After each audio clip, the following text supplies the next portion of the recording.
அனைவருக்கும் வணக்கம். இந்த அகிலத்தில் வாழும் அனைத்து ஜீவராசிகளும் ஒரு செயலை செய்து முடித்த பிறகு செய்து முடித்த செயலை விடவும் மிகப்பெரிய செயலை செய்து காட்ட வேண்டும் என்று எண்ணம் கொள்ளும். இது இயற்கைதான். ஆனால் இந்த செயலில் நன்மையும் விளையும், அதே சமயம் தீமை விளையும் வாய்ப்பு உள்ளது. அது எவ்வாறு என்று கேட்டால், முதலில் செய்த செயலில் எடுத்துக்கொண்ட நேரமும் அதற்காக செலவிட்ட பயிற்சியும் இனி வருங்காலங்களில் மேற்கொள்ளவிருக்கும் செயலில் தேவைப்படுமா என்பது மிகப்பெரிய கேள்விக்குறி.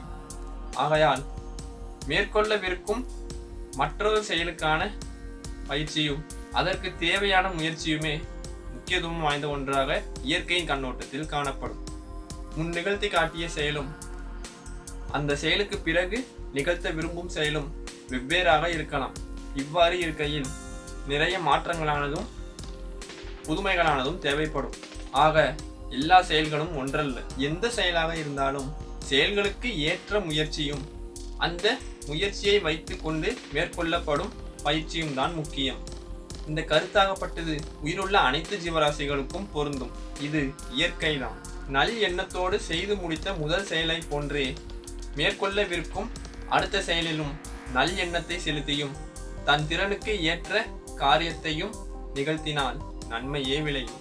முதலில் மேற்கொண்ட செயலில் என்னென்ன யுக்திகளை பயன்படுத்தி மனமானது சாதித்ததோ, இதை போலவே அடுத்து மேற்கொள்ளவிருக்கும் செயல்களிலும் சில யுக்திகளை பயன்படுத்த வேண்டும். அப்படி பயன்படுத்தாமல் சம்பந்தமே இல்லாத யுக்திகளை பயன்படுத்தினால் பிறகு தோல்வியே வந்து சேரும். எத்துணை செயல்களையும் செய்யலாம், ஆனால் அதற்கு முதலில் மனமானது ஒப்ப வேண்டும். செய்து முடிக்க முடியும் என்ற தன்னம்பிக்கையானது வேரூன்றி இருக்க வேண்டும். பிறகு தன் திறனோடு ஒத்து போகின்றதா என்பதை தீர ஆராய வேண்டும்.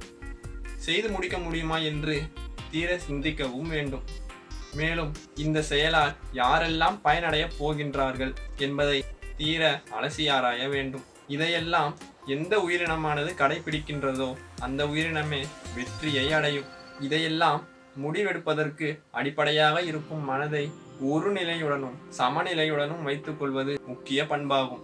நேரமும் காலமும் கூட மிகவும் முக்கியத்துவம் வாய்ந்த ஒன்றாக பங்கெடுக்கிறது. அடுத்த கட்ட செயலில் இறங்கி சாதித்து காட்டுவது ஒன்று மட்டுமே இலக்காக இல்லாமல், சாதித்து காட்டிய அந்த செயலை தக்க வைத்துக் கொள்வதுமே ஒரு லட்சியமாக எடுத்துக்கொள்ள வேண்டும்.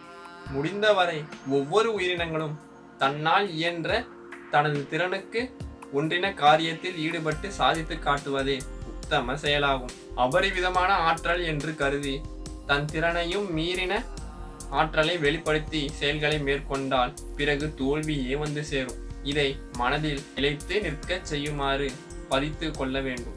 எனவே தனது அறிவாற்றலை பயன்படுத்தி சிந்தித்து செயல்களை ஆற்றும் மனமே உத்தம மனமாகும்.